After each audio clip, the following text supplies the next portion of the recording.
Gérard Leroy. Avec la crise, à cause de la crise, le pouvoir d'achat semble diminuer. Notre société s'appauvrit. Est-on de plus en plus démunis pour réagir? Écoutez, il existe une autre forme de pauvreté qui passe inaperçue pour une grande partie de notre société tirée par la convoitise et comme engluée dans le consumérisme. C'est la pauvreté intellectuelle et culturelle qui nous fait défaut s'il nous faut réagir. Quoi qu'en pensent les ayatollahs du tout économique, le déclin que nous accusons aujourd'hui est d'abord intellectuel et moral. Voilà la triste vérité qui va de pair avec le déficit du sens critique étouffé par le souci utilitariste triomphant. Ce peuple français, si fier de compter dans ses rangs des intellectuels, finit par se prendre pour la photocopie.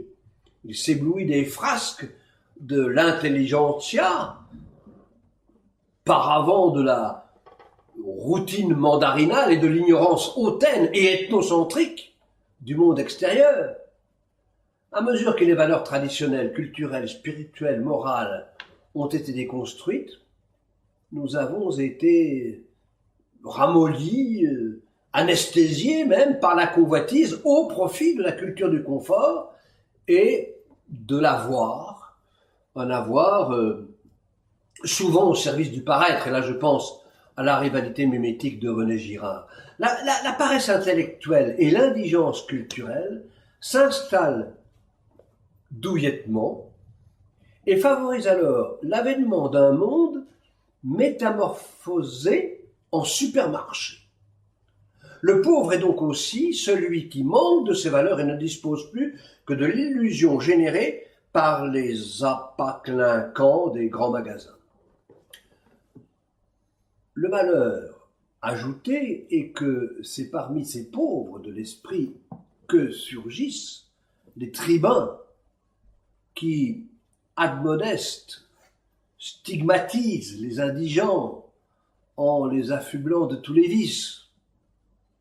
Ces nantis sont à 100 lieues de penser que la pauvreté les a aussi touchés par le cortex ou par toutes les déclinaisons de l'ego. Tous ces harangueurs prospèrent sur la misère du peuple et glissent insidieusement vers le racolage, le populisme qui choisit la jacquerie et qui écarte l'éthique de responsabilité qui se doit en revanche de tenir compte de toutes les composantes de la société, de la diversité de la société. Tout ça pour mieux vivre ensemble. Nietzsche avait bien décelé l'importance sociale de l'évangile qui engage à servir plutôt qu'à dominer, de se faire petit plutôt que de convoiter les places en vue. Nietzsche fustigeait le christianisme en ce que l'esprit de l'évangile insuffle le service dans la relation sociale.